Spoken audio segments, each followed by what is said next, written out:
Assalamualaikum warahmatullahi wabarakatuh. Jumpa lagi di channel MBMP BIM yang menyajikan konten informasi edukatif. Di video kali ini membahas informasi tentang perbedaan seleksi P3K Guru 2023 dengan seleksi P3K Guru 2022. Tonton videonya sampai selesai agar tidak ketinggalan informasinya. Selamat menyaksikan. Kementerian Pendidikan, Kebudayaan, Riset, dan Teknologi atau Kemendikbudristek mengaku, pemerintah daerah atau Pemda, membuka formasi guru pegawai pemerintah dengan perjanjian kerja atau P3K tahun 2023 sebanyak 296.059 orang, dari kebutuhan 601.174 guru P3K. Dari jumlah itu, sebanyak 50.248 formasi diperuntukkan bagi pelamar prioritas 1 atau P1. P1 merupakan peserta yang telah mengikuti seleksi P3K untuk jabatan fungsional guru tahun 2022 dan telah memenuhi nilai ambang batas. Menurut Direktur Jenderal Guru dan Tenaga Kependidikan atau Ditjen GTK Kemendikbudristek Nunuk Suryani, seleksi guru P3K 2022 masih menyisakan 62.524 guru pelamar P1 yang belum memperoleh formasi.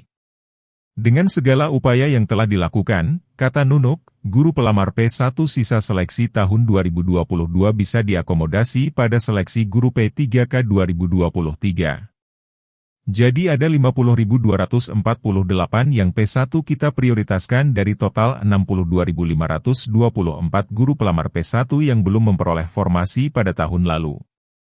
Itu agar bisa terserap pada seleksi tahun 2023. Kata Nunuk pada Coffee Morning yang digelar Forum Wartawan Pendidikan atau Fortadik, Kamis, tanggal 21 September lalu.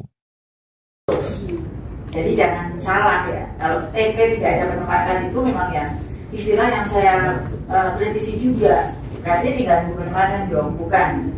Kalau TP tahun 2022 ini dengan pengamatan itu berarti kalau nggak ada penempatan berarti tidak lulus. Jadi tidak ada afirmasi yang hilang atau apapun. Tahun ini mereka akan mengikuti seleksi kembali dengan model seleksi yang berbeda yang tadi saya sebut menggunakan SJP. Terus kriterianya masih sama. Kalau di sekolahnya dia ada formasi diutamakan di sekolah induknya, itu masih sama, gitu ya. Jadi tidak ada afirmasi untuk tahun ini. Kecuali bagi PPG dengan kompetensi teknis 100%. Tidak ada passing grade untuk P3 dengan SJT, tetapi perankingan, betul, apa kata Pak Menteri. Karena memang ini SJT itu tidak ada sebut baik itu jika angkanya sekian. Tapi bagi P4 yang menggunakan tes, kita masih menggunakan tes yang sama, dan kita sudah tetapkan NAB-nya. Itu sudah ada. Jadi yang menggunakan tes kompetensi itu juga masih ada di antara tahun ini, itulah yang menggunakan SJP. Jadi beda-beda ya, ada yang kekuatan, ada yang perankingan, dan ada yang menggunakan passing grade untuk pelamar umum. Kemudian itu yang jawaban yang kedua ya.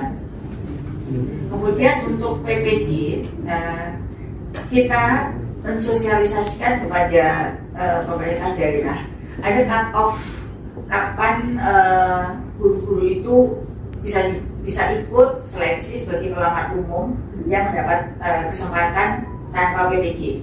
Itu yang ada di Dapodik 3 tahun terakhir dengan cut off-nya Oktober 2022. Jadi ini yang boleh. Terima kasih yang sudah subscribe. Bagi yang baru menemukan channel ini, like videonya, klik lonceng, dan hidupkan notifikasinya. Jangan lupa di-subscribe. Ini yang boleh ikut seleksi tanpa memiliki sertifikat pendidik. Setelah itu, kalau misalnya himbauannya adalah Dapodik dikunci supaya tidak masuk guru baru, kita tidak punya kewenangan. Sebenarnya bisa sih, tapi khawatirnya guru-guru tetap merekrut.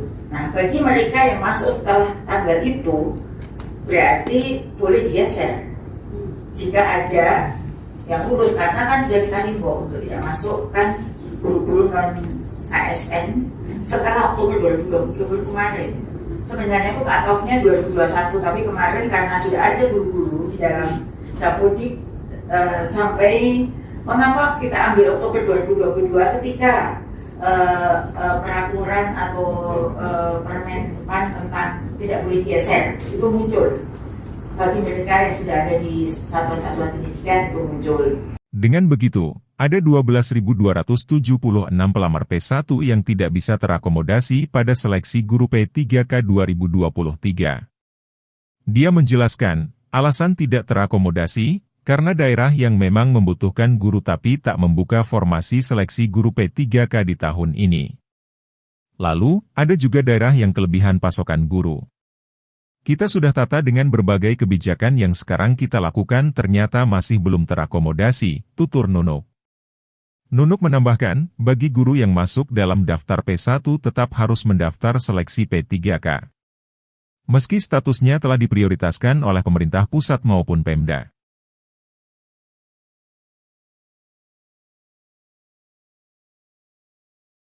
Nunuk Suryani meminta semua guru honorer yang hendak mengikuti seleksi P3K Jabatan Fungsional Guru agar membuat akun baru di portal Sistem Seleksi Calon Aparatur Sipil Negara atau SSCASN, milik Badan Kepegawaian Negara atau BKN.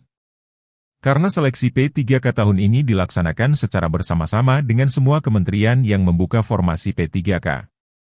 Pembuatan akun baru ini kata Nunuk tujuannya untuk mendapatkan update jumlah guru honorer yang masih ada.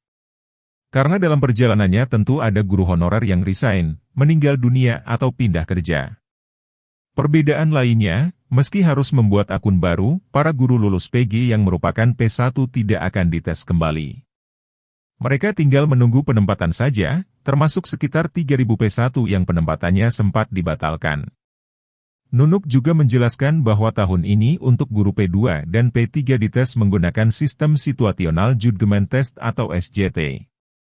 Sedang untuk peserta dari pelamar umum atau P4, tambahnya menggunakan Computer Assisted Test atau CAT, kompetensi teknis, manajerial, sosiokultural, dan wawancara.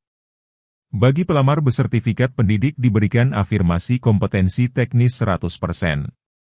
Nunuk juga membeberkan sejumlah perbedaan yang perlu dicermati oleh guru-guru honorer yang hendak melamar P3K tahun ini.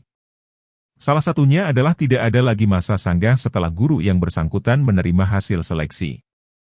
Nunuk memastikan bahwa guru dengan status P2 atau honorer K2, P3 atau guru honor negeri masa pengabdian minimal 3 tahun, dan P4 atau lulusan PPG dan guru honorer negeri maupun swasta yang masa pengabdiannya di bawah 3 tahun dan tercatat di Dapodik, semuanya peluang sama untuk diterima menjadi P3K. Demikian informasi tentang perbedaan seleksi P3K Guru 2023 dengan seleksi P3K Guru 2022. Semoga bermanfaat. Sekian, terima kasih. Wassalamualaikum warahmatullahi wabarakatuh.